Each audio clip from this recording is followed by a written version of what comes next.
Let's start with your subject OC, that is Organizations of Commerce. In this subject, you have total 8 chapters, as you can see in this picture. Okay, first lesson is Introduction of Commerce and Business. So let's start with first chapter, that is Introduction of Commerce and Business.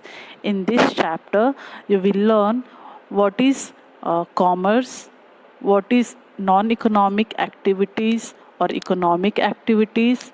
In economic activities, you will learn what is business, what is profession, what is employment.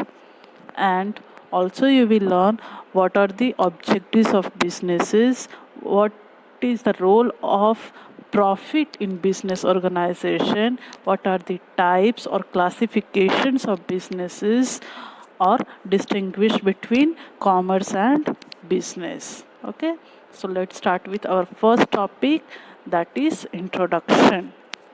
As you know, all human beings require different types of goods and services to satisfy their needs or wants. So they themselves keep busy and do some activity throughout their life.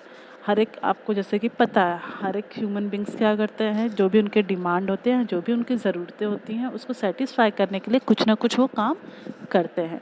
तो कुछ काम ऐसे होते हैं, activities जो कि economic activities होती हैं और नॉन इकोनॉमिक एक्टिविटीज़ होती हैं. So they are 4 activities is classified into 2 parts, non economic activities and second, economic activity. What is non-economic activity?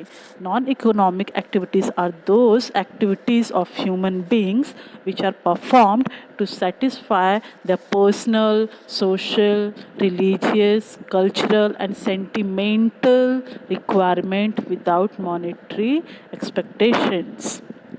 Non economic activities क्या होती हैं, जो कि ह्यूमन अपनी पर्सनल या सोशल नीड्स को सेटिस्फाई करने के लिए एक्टिविटी परफॉर्म करता है. For example, reading books, serving people, cooking by mother etcetera. ठीक है, तो नॉन इकोनॉमिक एक्टिविटीज़ क्या होती हैं, जिसमें आप पर्सनली खुद से क्या करते हो, अपने आप के लिए चीज़ें परफॉर्म करते हो. जैसे कि पढ़ाई कर रहे हो, तो पढ़ाई किसके लिए कर रहे हो, आप अपने लिए कर रहे हो, किसी और के लिए नहीं कर रहे हो. अगर आप खाना बना रहे हो तो किसके लिए खाना बना रहे हो, अपने लिए बना रहे हो. अगर आप मम्मी की हेल्प कर रहे हो खाना बनाने में, तो किसके लिए कर रहे हो, अपने लिए कर रहे हो. आपकी मम्मी खुश होगी, वो आपका अच्छा है, बेनिफिट्स है. ठीक है, तो ऐसी जो एक्टिविटीज़ आप परफॉर्म करते हो उसको बोला जाता है नॉन इकोनॉमिक एक्टिविटीज़. अब सेकेंड एक्टिविटीज़ पढ़ लेते हैं, जो कि है economic activities. So what is economic activities? Actions that involve production, distribution and consumption of goods and services at all the levels within a society is called economic activity. Economic activity क्या होता है, जहाँ पे productions होते हैं, distributions होते हैं, consumptions होते हैं, जहाँ पे आप अपने लिए परफॉर्म करते हो प्लस अपने सोसाइटी के लिए भी परफॉर्म करते हो. जैसे कि आप कहीं पे अगर काम कर रहे हो, तो काम आप क्यों कर रहे हो, खुद के जो नीड्स एंड वांट्स है उसको सेटिस्फाइड करने के लिए आप क्या कर रहे हो, अर्निंग कर रहे हो. ठीक है, तो for example a worker working in a factory. ठीक है, तो ये जो क्या है, आपके पर्सनली आपका स्टैंडर्ड ऑफ लिविंग इम्प्रूव करने के लिए आप कोई भी एक्टिविटीज़ अगर परफॉर्म करते हो सोसाइटी में, तो उसको बोला जाता है economic activities. Now economic activities is divided into 3 parts. We will see only first part, that is business, in this video. Now, what is business? Business represents organized efforts by an individual or a group of individuals. Business क्या होता है, या तो एक individual perform करता है या एक से ज़्यादा लोग एक साथ में होकर क्या करते हैं, ग्रुप बना के परफॉर्म करते हैं, कोई भी काम करते हैं. It is a systematic attempt by business persons to produce goods and services and sell them in a market. ठीक है, अब बिजनेस क्या होता है, जहाँ पे आप एक या एक से ज़्यादा 2 लोग मिलके या ग्रुप बना के आप क्या करते हो, गुड्स को मार्केट में बेचते हो, तो उसको बोला जाता है बिजनेस. अब आप बिजनेस क्यों करते हो, to reap the reward by the way of profit. आप क्यों करते हो बिजनेस? ताकि आपका प्रॉफिट हो, आपका फ़ायदा हो। ठीक है, तो आप फ़ायदे के लिए बिजनेस कर रहे हो। It satisfy multiple and complex needs of the society. Production of the goods actually means making of goods. It may be agricultural product or finished products produced in a factory. Goods can be produced with the manpower or with the help of machines. For example, cultivation piece of land and growing food grains is an example of agriculture production. However, converting oil seeds into edible oil with the help of manpower as well as machine power is an example of manufacturing of the goods. अगर आप farming वगैरह कर रहे हो तो ये किसके example हैं? एग्रीकल्चर के एग्जाम्पल। लेकिन अगर आप एग्रीकल्चर से रिलेटेड कोई चीज़, जैसे कि यहाँ पे एग्जांपल में आपको क्या दिया है, ऑयल बनाना है, तो आप ऑयल को कन्वर्ट करने के लिए क्या यूज़ करते हो? मशीन को भी यूज़ करते हो प्लस लेबर को भी यूज़ करते हो। तो अगर ये दोनों यूज़ हो रहा है तो वो कैसा टाइप का गुड्स हो गया? मैन्युफैक्चरिंग गुड्स हो गया। Distribution includes marketing of goods and services. अब डिस्ट्रीब्यूशन का मतलब क्या होता है कि जब हम एक जगह से गुड्स को दूसरी जगह पे पहुंचाते हैं, मतलब अलग अलग मार्केट में अगर हम गुड्स प्रोवाइड कर रहे हैं तो उसको बोला जाता है डिस्ट्रीब्यूशन। मतलब मैं कंपनी हूँ फॉर एग्जांपल, अगर मैं ए बी सी ऐसे 3 मार्केट है, अगर मैंने तीनों को डिस्ट्रीब्यूट किया मतलब गुड्स बांटा, तो क्या हो गया? डिस्ट्रीब्यूशन हो गया। अब डिस्ट्रीब्यूशन करने के लिए आप लोगों को पता है क्या क्या चीज़ें की ज़रूरत होती है, तो एडवर्टाइजमेंट, ट्रांसपोर्टेशन, वेयर हाउसिंग, ये सब चीज़ें जो हैं क्या हैं डिस्ट्रीब्यूशन के लिए बहुत ही इम्पॉर्टेंट है। And one more important is customer और consumer. Okay, next, definition of business. According to Professor Hane, business activities are those human activities which are directed towards the production and processing of wealth. Business क्या होता है professor हने के according? एक ऐसा human activities है जहाँ पे आपका प्रोडक्शन भी होता है और प्रोडक्शन के साथ साथ आप पैसे के लिए काम करते हो। अब दूसरा डेफिनेशन दिया है प्रोफेसर प्राइड, हॉ एंड कपूर। 3 लोगों ने मिलकर साथ में डेफिनेशन दिया हुआ है बिजनेस का, तो देख लेते हैं डेफिनेशन क्या है।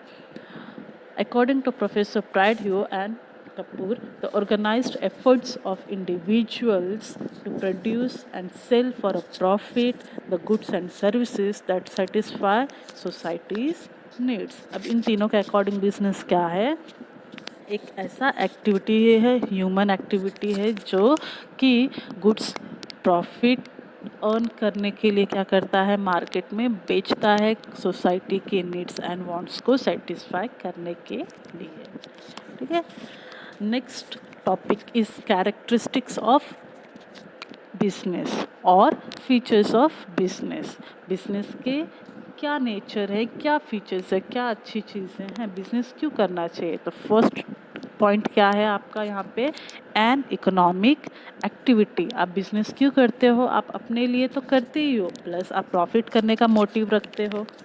ठीक है, कि आपको पैसे कमाने हैं, आपको सोसाइटी के लिए कुछ करना है, परफॉर्म करना है, तो ये आपका क्या हो गया? इकोनॉमिक एक्टिविटी हो गया, जहाँ पे आप मनी अर्न कर रहे हो, जहाँ पे आप किसी के फीलिंग्स को नहीं सोचते हो। आप जब सिर्फ पैसे की बात करते हो तो वो आपका बिजनेस है, तो वो आपका क्या हो गया? इकोनॉमिक एक्टिविटी है। जहाँ पे अगर किसी ने आपको बोल दिया फ्री में दे दो, तो आप उसके ऊपर दया या इमोशनली होके उसको आप जो प्रोडक्ट है वो फ्री में नहीं दे सकते। सेकंड जो फीचर है वो है टू पार्टीज़। अब बिजनेस में आपको पता है अच्छे से कि अगर एक सेलर है तो दूसरा कौन होना चाहिए? बायर होना चाहिए। अगर एक बेच रहा है तो दूसरा खरीदने वाला भी होना चाहिए। तो मिनिमम 2 पार्टीज़ होने चाहिए, 2 पार्टीज़ होने चाहिए, जहाँ पे आप क्या कर सकते हो? ट्रांजेक्शन्स परफॉर्म कर सकते हो। थर्ड जो कैरेक्टरिस्टिक्स है वो है प्रॉफिट मोटिव। जैसे कि मैंने पहले ही आपको बोला कि आप बिजनेस क्यों कर रहे हो, तो आपका मोटिव क्या है? पैसे कमाना, पैसे अर्न करना, मनी अर्निंग आपका मेन मोटिव है। ठीक है, तो इसीलिए आप बिजनेस कर रहे हो, तो वो आपका थर्ड फीचर हो गया, जहाँ पे आप पैसे बिजनेस के थ्रू ज़्यादा अर्न करते हो। नेक्स्ट जो फीचर्स है वो है production of goods and services, business में आप क्या करते हो, गुड्स खरीदते हो, गुड्स को बेचते हो, गुड्स बनाते हो, गुड्स को बेच रहे हो, ठीक है। तो ये production of goods and services होता है। नेक्स्ट जो पॉइंट है वो है exchange of goods and services. अब आप यहाँ पे क्या कर रहे हो, गुड्स को बना रहे हो अगर, तो आप बेचोगे, डेफिनेटली आप अपने पास स्टोर करके रखने वाले नहीं हो। अगर आप अपने पास स्टोर करके रखते हो तो फिर वो आपका बिजनेस नहीं हुआ। तो जब आप दूसरों को, अगर आप अपना प्रोडक्शन गुड्स जो है दूसरों को बेचते हो तो उसको बोला जाता है exchange of goods and services, जो कि आप दूसरों के लिए क्या कर रहे हो, सोसाइटी के लिए परफॉर्म कर रहे हो with the motive of profit. Next feature is dealing in goods and services. Business जो होता है वो आपका गुड्स और सर्विसेज दोनों को डील करने का काम करता है। मतलब अगर मैं कोई चीज़ बना रही हूँ तो मेरा मोटिव होना चाहिए कि मुझे उसको स्टोर करके नहीं रखना है, बेचना है, ठीक है। तो गुड्स जो है दो टाइप में डिवाइडेड है, कंज्यूमर गुड्स और कैपिटल गुड्स, जैसे कि आप यहाँ पे डायग्राम में यू कैन सी। तो कंज्यूमर गुड्स क्या होता है, जैसे कि आपकी जो बेसिक नीड्स है, जैसे कि चाय पीना है तो दूध है, पेंसिल है, बुक है, ये सब आपके क्या है, बेसिक नीड्स है। कार हो गया, लैपटॉप हो गया, सेलफोन हो गया, ये आपका बेसिक नीड्स नहीं है। बड़े बड़े मशीनरीज हो गए, प्लांट हो गए, ये सब आपके बेसिक नीड्स नहीं है, जहाँ पे पैसे ज़्यादा लगते हैं, तो वो क्या बोला जाता है, उसको कैपिटल गुड्स बोला जाता है। Next feature is continuity in dealings. Business जो है वो क्या करता है, प्रोडक्शन बना रहा है तो उसको तुरंत का तुरंत वो क्या करता है, मार्केट में लॉन्च करता है और उसको बेचता है। तो वो एक बिज़नेस जो है एक ऐसा प्रोसेस है, एक कंटिन्यूस प्रोसेस है, जहाँ पे आप अगर गुड्स बना रहे हो तो उसको आपको बेचने का भी मोटिव रखना है। मतलब आप डेली गुड्स बनाते हो, डेली आप गुड्स बेचते हो, ठीक है। नेक्स्ट जो फीचर है वो है अनसर्टन रिटर्न। अनसर्टन रिटर्न मतलब क्या हो, जैसे आप बिजनेस करो तो कभी आपको प्रॉफिट होता है अच्छा खासा, तो कभी आपको लॉस भी फेस करना पड़ता है। नेक्स्ट जो पॉइंट है, सेकंड लास्ट पॉइंट हमारा आज के वीडियो का, वो है फीचर्स ऑफ बिजनेस में एलिमेंट ऑफ रिस्क। आपको भी अच्छे से पता है कि जहाँ बिजनेस होगा वहाँ पे रिस्क होना ही है। फॉर एग्जांपल, अब रिस्क भी बहुत सारे टाइप के होते हैं। तो पहला तो रिस्क समझो कि अगर आज आपको प्रॉफिट हो रहा है तो कल आपको लॉस होगा। दूसरा जो एग्जांपल आप ले सकते हो, फॉर एग्जांपल आपने गुड्स जो है वेयर हाउस में स्टोर करके रखा हुआ है, बड़े से गोडाउन में स्टोर करके रखा है, गलती से वहाँ पे क्या हो गया, आग लग गया, तो वो क्या हो सकता है, आपका गुड्स डैमेज हो जाएगा, मतलब आपको रिस्क ज़्यादा फेस करना पड़ेगा। तो कभी कभी रिस्क जो होता है वो क्या होता है, अनसर्टेन होता है, मतलब आपने सोचा नहीं रहता है बट हो जाता है। तो बिजनेस में रिस्क आपको ज़्यादा फेस करना पड़ता है। लास्ट पॉइंट जो कि है कस्टमर सेटिस्फैक्शन, और सबसे इम्पॉर्टेंट पॉइंट है आपका बिजनेस के लिए कस्टमर सेटिस्फैक्शन। अगर आपके कस्टमर ही आपके प्रोडक्ट से, आपके सर्विस से सेटिस्फाइड नहीं है तो आपका बिजनेस जो है वो ज़्यादा दिन मार्केट में नहीं चल सकता है अच्छे से, ठीक है। तो ये बहुत इम्पॉर्टेंट होता है बिजनेस में कि आपको अपना कस्टमर सेटिस्फैक्शन होना बहुत ज़रूरी है। आप जो भी गुड्स एंड सर्विसेज प्रोवाइड कर रहे हो या जो भी आप उनको सर्विसेज प्रोवाइड कर रहे हो, तो आपके कस्टमर्स उससे क्या होने चाहिए, सेटिस्फाइड होने चाहिए। Okay, thank you.